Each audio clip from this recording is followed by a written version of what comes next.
Okay, thank God the woman isn't there today to ruin my video. She's not here, so that's good. I brought 2 crates.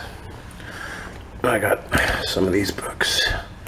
Tolkien Reader, Return of the King, Lord of the Rings stuff, Silmarillion, which I've never read. I've tried, it's so boring. The Ring, some stupid Magic the Gathering book that's unreadable. Conan the Magnificent, I read that. It's kind of like Conan, written by Robert Jordan. The only Harry Potter book I've read. Chamber of Secrets. Let's see, she's rich now.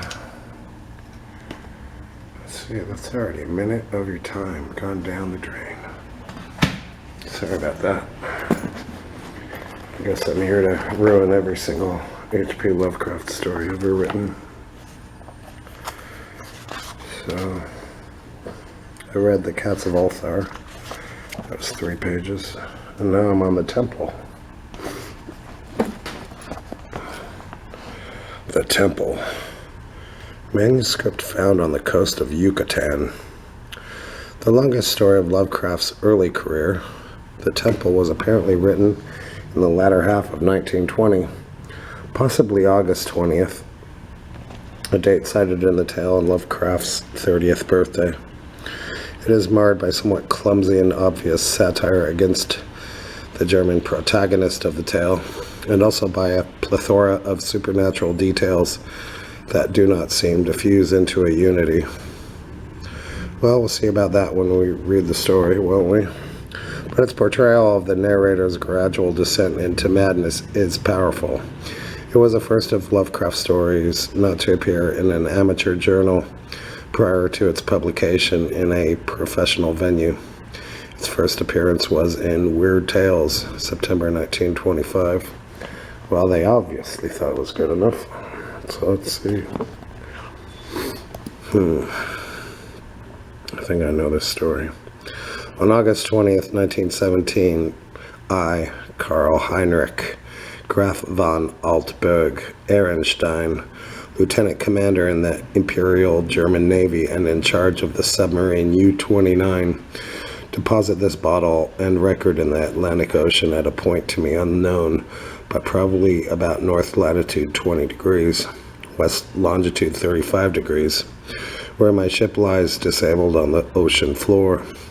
I do so because of my desire to set certain unusual facts before the public, a thing I shall not, in all probability, survive to accomplish in person, since the circumstances surrounding me are as menacing as they are extraordinary, and involve not only the hopeless crippling of the U-29, but the impairment of my iron German will in a manner most disastrous.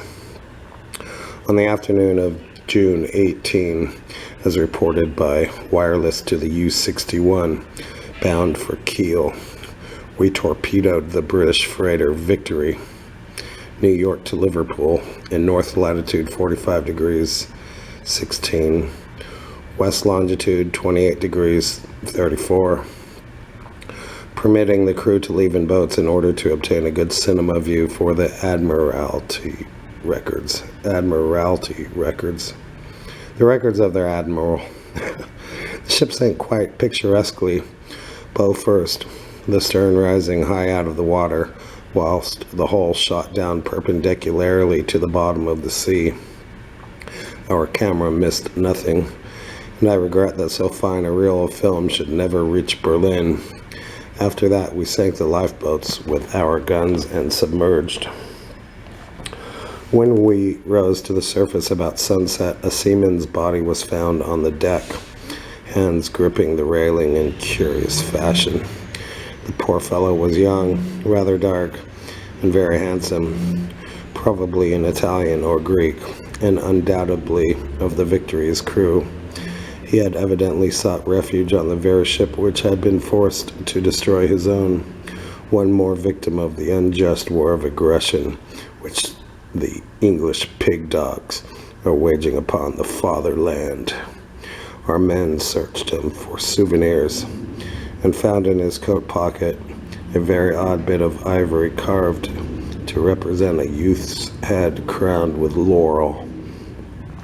My fellow officer, Lieutenant Clenze, believed that the thing was of great age and artistic value, so took it from the men for himself. Had it ever come into the possession of a common sailor, neither he nor I could imagine. As the dead man was thrown overboard, there occurred 2 incidents which created much disturbance amongst the crew. The fellow's eyes had been closed, but in the dragging of his body to the rail they were jarred open, and many seemed to entertain a queer delusion that they gazed steadily and mockingly at Schmidt and Zimmer, who were bent over the corpse. The boatswain Mueller, an elderly man who would have known better had he not been a superstitious Alsatian swine, became so excited by this impression that he watched the body in the water and swore that after it sank a little it drew its limbs into a swimming position and sped away to the south under the waves. Clenzy and I did not like these displays of peasant ignorance and severely reprimanded the men, particularly Mueller. Hey, how's it going? The next day, a very troublesome situation was created by the indisposition of some of the crew. They were evidently suffering from the nervous strain of our long voyage and had had bad dreams. Several seemed quite dazed and stupid, and after satisfying myself that they were not feigning their weakness, I excused them from their duties.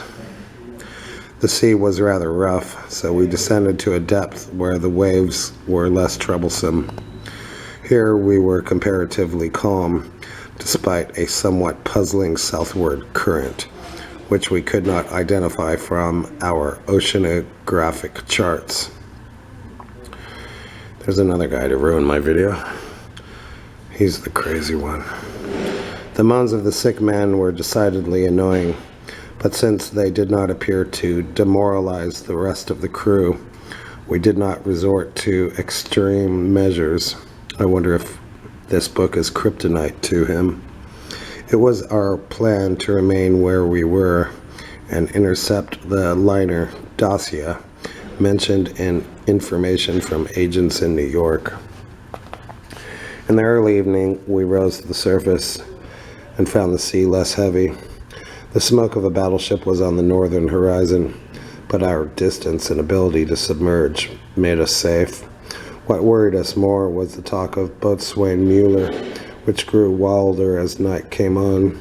He was in a detestably childish state and babbled of some illusion of dead bodies drifting past the undersea portholes, bodies which looked at him intensely and which he recognized in spite of bloating as having seen dying during some of our victorious German exploits.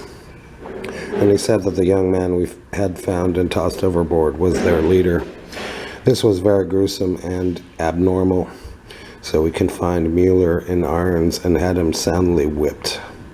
The men were not pleased at his punishment, but discipline was necessary. We also denied the request of a delegation headed by Seaman Zimmer that the curious carved ivory head be cast into the sea. On June 20, Seaman Bohm and Schmidt, who had been ill the day before, became violently insane. I regretted that no physician was included in our complement of officers, since German lives are precious. But the constant ravings of the two concerning a terrible curse were most subversive of discipline, so drastic steps were taken. The crew accepted the event in a sullen fashion, but it seemed to quiet Mueller. Sure is hard to make a video, who thereafter gave us no trouble. In the evening we released him, and he went about his duties silently. Well, thanks for listening today. This video is ruined. All right.